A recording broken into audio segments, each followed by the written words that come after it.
Buenas a todos, aquí Sean Track, Sean para los amigos, y hoy volvemos a repetir un vídeo del género flamenco después de hace ya casi 2 años, creo que no lo tocamos. Y volvemos a tener aquí a los invitados de la otra vez. Por un lado a Andrés Ángel, del canal Andrés Ángel Studio, y Andrés Ángel Guitarra. Y por otro lado al señor Pulido, también Puli para los amigos. Sin canal. Sin canal, eso. En el día de hoy vamos a estar hablando sobre una de las piezas musicales más célebres del mundo del flamenco, que es el álbum La leyenda del tiempo de Camarón de la Isla. Es del año, si mal no recuerdo, 1979. 79. Sí. 79. Entonces, dime tú, por ejemplo, Andrés, un poquito tu punto de vista de este álbum, ¿qué podrías destacar? Curiosamente, ese es el año en que yo nací. Anda, mira. Obviamente, sobra decir que no habíamos nacido.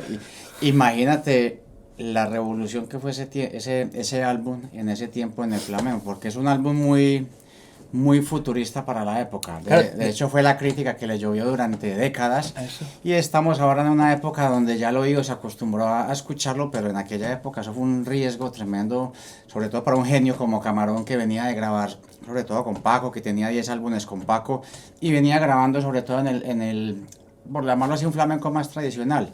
Y se mete en este campo donde le meten muchos elementos del rock y del pop, e inmediatamente le llueven todas las críticas que le pueden llover a un genio. Sobre todo los puristas, ¿no?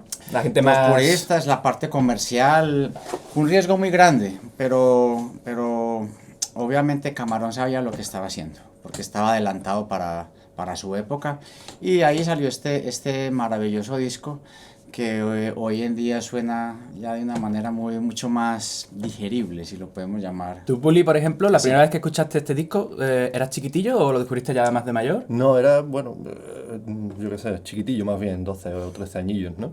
Y bueno, claro, es que esto es, acostumbrado a escuchar flamenco, esto es otra historia, es muy flamenco, es súper flamenca, la voz de Camarón es indiscutiblemente flamenca, la guitarra del Tomate y de Raimundo Amador son flamenquísimas, todo tiene muchísimos elementos flamencos, pero es que rompe con todo el flamenco.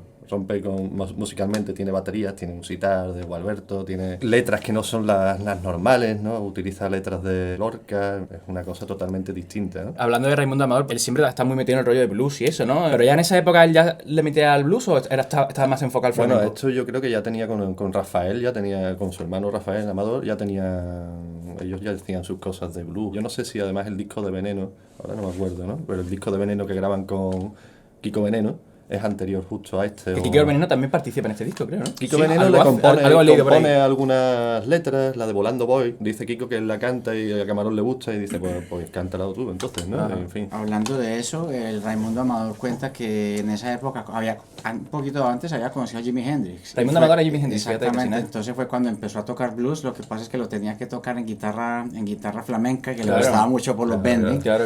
Pero dice que le sirvió, por ahí hay un documental donde dice que le sirvió mucho para la técnica, porque después cogía la guitarra ya eléctrica y ya era como mucho más fácil técnicamente. Es curioso este disco porque, en mi opinión, es el primer disco del flamenco que está involucrando elementos del rock, pero ya había, o sea, para poner un poquito también el contexto histórico, ya venían Alameda, Triana, Smash, grupos de los años 70, que sobre todo para el público de Latinoamérica es muy bueno que los vayan a ver si no los conocen, y en estos grupos ya Manuel Molina había hecho alguna aportación en el grupo Smash, en 1970, 1971, fue el primer acercamiento ahí del cante con el rock. Y antes, en el 66, hay un disco que muy pocos guitarristas conocemos. Sabicas con Jeff Beck. Sale un disco de Sabicas con Joe Beck.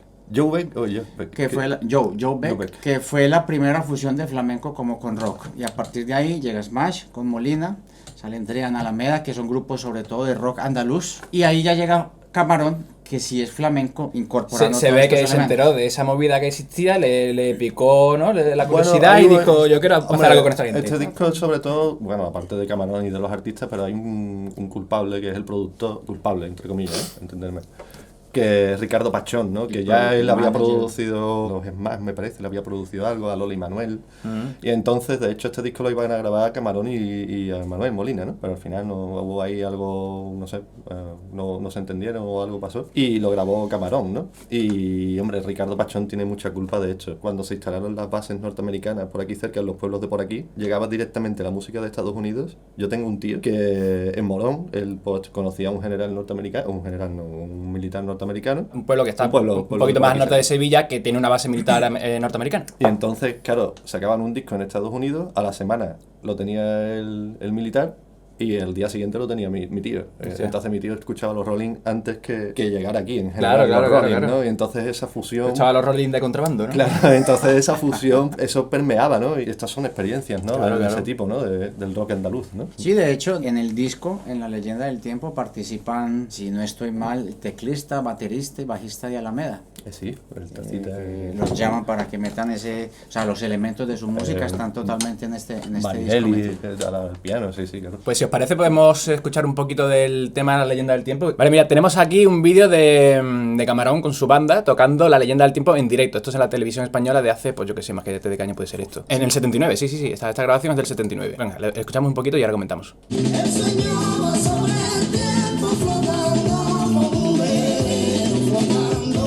Esto es playback, ¿no? Yo creo que sí, porque en el redoble que acaba de hacer el baterista es posible. Sonaba una cosa y ha hecho otra. Es posible. Yo creo que es un playback, ¿eh? Tiene muy buena calidad para hacer en vivo. Y aparte que si os fijáis, la batería no tiene ni un solo micro. Sí, era lo típico de la época también, que te invitaban a un programa de televisión a presentar los discos y la batería no tiene microfonía. No, por eso, es completamente playback, o sea, está claro. Eso era la moda. Sí, y además que es lo que tú dices, la batería suena exactamente igual que en el disco. Sí. Y el piano ese no es el... Que por cierto, de los músicos, ¿qué me podéis decir de los músicos estos? Ay, pues mira, es que sé que tanto la cantante como el pianista son ahora mismo de otro grupo, me parece, que no me acuerdo el nombre. O sea, estos no son los que grabaron el disco. Yo diría que no, y ella tampoco. Y ahora, luego, el de la camisa amarilla, sí. Rubén Tanta, que además creo que dice en un momento dice que él salió, habla de este vídeo, y dice que la gente le decía, pero ¿cómo va a salir vestido de amarillo? ¿No? Porque eso aquí en España da mala suerte. No sé si en otros países... Pues yo ni lo sabía, la verdad. Pues el amarillo da como mala suerte, ¿no? Verdad, que te interrumpa, ahora que estás hablando de él, y atención para los que no lo conozcan, que es el percusionista que tocó durante muchísimos años con Paco de Lucía. Claro. Con Paco de Lucía en su época. ¿El de aquí, no? Sí, es el percusionista. Luego, no sé si el palmero es... ¿Manolo Soler? Manolo, no sé, en el disco sé que graba, pero ahora mismo no lo veo. En el disco participa Manolo Soler, sí. ¿El baterista era el de Alameda? Creo que no es el de Alameda. No. Creo que no. El baterista del disco que participa en el disco es el de Alameda. Es el de Alameda, pero en por el look yo no lo reconozco. No, el look parece ahí como medio funky afro. Y la chica ahora mismo no recuerdo el nombre, y ya Raimundo Amador tocando el bajo. ¿Tú te acuerdas de una foto muy famosa, que había en el fan club? Sí. Que salía Raimundo tocando, pues sería, ahí estaba muchísimo más chiquitito, pero claro. Que le gustaba mucho, aparte de la guitarra, le gusta mucho su bajo y todo eso. Y el Tomate. Y el Tomate es el guitarra. El Tomate es el guitarra. Sí, que era el guitarrista oficial de Camarón, el Tomate. Y el que también grabó el disco, este. Claro. También participó ahí en la guitarra. Y de hecho el formato del disco sería un poco este, ¿no? O sea, una guitarra, bajo, batería, piano, palmas, percusión, ¿no? En este disco, en este tema sí, que es el tema como más importante del disco. Obviamente me imagino que fue el hit que lanzaron. También hay otros palos, otros tipos de temas en el disco. Y hay mucha experimentación para la época. O sea, es un disco muy, muy interesante, muy revolucionario por todo ese montón de elementos nuevos que se atrevieron a meter. Y muy incomprendido, me imagino, claro, por eso mismo lo de los haters, ¿no? En plan decir, esto está demasiado adelantado a esta época, no entendemos nada, así que hateamos, ¿no? De hecho, creo que Camarón le dijo al productor cuando acabaron el disco, el próximo uno de guitarra... Guitarrita y para adelante. Que hemos saturado demasiado a la gente. Guitarrita y palmita nada más. Imagínate toda esa época, lo que habrá significado este disco, y en el mismo año o al siguiente año sale lo del trío de Paco que habíamos hablado en el video anterior. O sea, fue una época totalmente revolucionaria del flamenco. Sí. El uno tirando con la guitarra y el otro tirando con la voz. Los grandes genios del flamenco de la época disparando información. ¿Pero Paco de Lucía aparece? No, en este disco no participa. Vale. Pero coincide la época cuando grabó con el trío famoso con McLaughlin y Aldi Meola, que estaban de gira ellos también. ¿Y sabéis dónde se grabó este disco? Aquí al lado. ¿Aquí en Sevilla? En Umbrete. Ah, vale, en Umbrete. No, coño, en Umbrete. No. El disco... el disco no, el disco se grabó en Madrid. Pero toda la preparación se hizo en Umbrete. Todos los ensayos y todo eso sí se hicieron. Sí, fue en el estudio grande de Universal en Madrid. Sí, tenían varios estudios y grabaron, cuenta Ricardo Pachón, que grabaron durante un mes en el estudio grande de la Sinfónica. Que les prestaron ese estudio para grabar. O sea, el disco lo grabaron a lo largo de un mes. Sí, les dieron un mes al estudio, que normalmente decían que Camarón lo hacían, lo dice Ricardo Parchón en una entrevista, que duraba 3, 4, 5 días grabando un disco. Claro, normalmente nunca se suele hacer súper rápido. Lo que pasa es que esto era una mega producción, donde también era muy experimental y día tras día iban incorporando elementos nuevos y se iban juntando porque trabajaron como una familia. Qué bueno, entonces tío. Fue el desarrollo de un mes también la grabación. A ver, vamos a escuchar un poquito, porque claro, ya sabemos que la música que está sonando es la del disco, o sea, es la grabación original, y lo que estamos viendo, pues eso, es una gente haciendo el playback, pero vamos a fijar un poquito también en el tema de la producción, ¿no? Ayer y mañana comen oscuras flores de duelo, oscuras flores de... A nivel de rollo, ¿esto es algún palo en concreto? Porque yo leía que ponía jaleos. Es complicado. Es como una bambera. Tiene una melodía muy parecida a una bambera, pero lleva un ritmo, eso, de jaleo. Esto a 6x8, tan, Sí, exacto, lleva... que es un compás que se utiliza mucho en la bulería.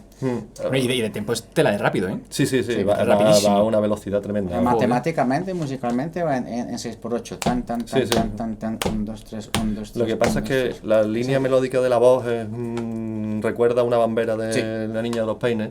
De hecho, luego, más tarde, hay cantadores flamencos sacan, de ese arco melódico se sacan una bambera.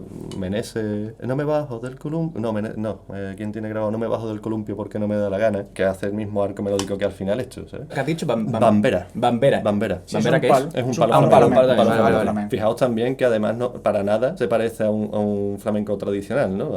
A un señor sentado en una silla. No, en absoluto. Es más bien un tema de rock, ¿no? Él está como frontman, ¿no? El formato de presentación es totalmente también revolucionario, que lo ponen con el micrófono al frente del grupo. Y estaba con la voz en un nivelazo en esa época, que tenía una preciosidad de voz como cantaba ese hombre en esa época. Y ahora ya otra vez mayor. La parte como de estribillo. Claro, el estribillo. O sea, son tres partes en realidad, ¿no? O sea, como la estrofa, el puentecillo ese, por así decirlo, y esto que es el estribillo, ¿no? Ese es tomatito, ¿no? Es tomate, ¿Es tomate o tomatito? No, es una cosa. Vale. ¿Qué edad puede tener aquí Camarón aproximadamente? Nació en el 50, esto es 79, son 29. 29, joder, la verdad que parece más mayor. Sí. Bueno, por la barba típico sí, claro, de la época. Sí. Pero su obra cumbre sin duda es esta, ¿no? O sea, esto es lo que más la gente ha... Bueno, no sé. ¿No? Hombre, esto es muy conocido. Hombre, dependiendo también de... Pero luego, en el aspecto flamenco, quizás tenga otros temas muy llamativos, ¿no? Sí, él decía que grabó, si no estoy mal, que grabó 17, 18 discos y La Leyenda del Tiempo. Y lo pone como aparte. Sí, claro, pues es el único disco quizás sin plan súper experimental. Sí. Es el único. Sí. Luego tiene uno con una orquesta, que sale una orquesta filarmónica por detrás. No es tan experimental porque esto es un... Sí, bueno, que no es experimento. De todas maneras, lo bonito que pasa con esto es que cuando el genio se mete ahí a que lo masacren con la crítica, pues abre un camino para las siguientes generaciones tremendo. Después de que pasa esto, pues entonces ya obviamente los músicos que vienen detrás ya van metiendo todos esos elementos con mucha más confianza, porque ya esta gente ha pasado por la selva con el machete buscando el camino, que es lo que siempre hacen, perdón.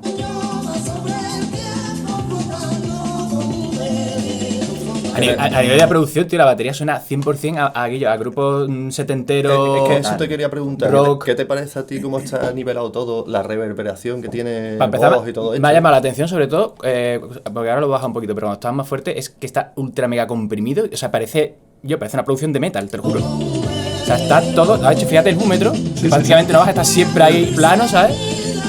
Es una producción muy, pero que muy macarra en realidad. Y eso, ya te digo, me gusta mucho el sonido de la batería porque se ve que no sé exactamente cómo lo harían, pero yo creo que apagaron la batería rollo poniéndole toallas encima. Tiene toda la pinta. Ese timbre totalmente, luego los platos súper brillantitos. El baterista, bueno, reparte una que no vea. El baterista es tremendo. El baterista es brutal, vamos, se pone ahí con los redobles esos del principio, es una locura. Este es el de la media Puli.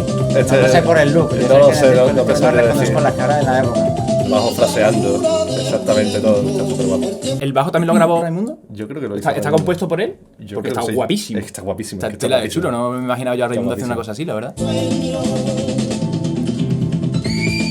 Fíjate. Sí, al sinte no lo hemos perdido, lo han quitado, tío. Claro, porque el pianista tenía arriba, tenía un cacho de sinte, que era brutal. Imagínate la que le habrá caído a Camarón cuando escucharon esos sonidos, Si existen puristas ahora en el mundo del flamenco, imagínate en el 79, la que le cayó al pobre hombre, vamos. Le caería la del tigre. También tengan en cuenta entonces el público, que la idea de estos videos, sobre todo, que la invitación al público de Latinoamérica, que tú tienes mucho público en Latinoamérica, que esto era muy difícil que llegaran los 80 a Colombia, a Venezuela, a Perú, a todos los países cercanos, obviamente pues por la cuestión de tecnología. Claro. Entonces, es una invitación también a que busquen todos estos grupos de no solamente la leyenda del tiempo bueno, de Camarón, Triana, Alameda, Smash, que escuchen a Alameda, Imán, Califato Independiente, que es un rock muy bonito, que yo tardé bastante tiempo en empezarlo a entender, a que me gustara, porque al principio me parecía, era muy raro, era como un rock flamenco que todavía no entendía muy bien y que obviamente pues por mi tradición y por la cultura que tengo, pues llegué muy tarde a esa información, pero que es muy bonito y que por copyright no se puede poner aquí todo, pero... Claro. Y hasta aquí, amigos míos, el vídeo del día de hoy. Muchas gracias, amigo Andrés, que ya sabéis que tenéis su canal de tutoriales, digamos, ¿no? De flamenco, que se llama Andrés Ángel Studio. Su canal artístico es Andrés Ángel Guitarra. Sí, señor. Bacano. Y muchas gracias, amigo Pulido, también. Y bueno, si os gusta este rollo de flamenco, que ya sabéis que el primero, la verdad, que funcionó muy bien. Si os gusta esto, pues ya sabéis, dejaros ahí un like, comentad si queréis que hablemos de alguna otra obra o algún guitarrista o algún cantador en concreto, que hay montones. Y sin nada más que añadir, nos vemos dentro de unos días con un próximo vídeo. Bye.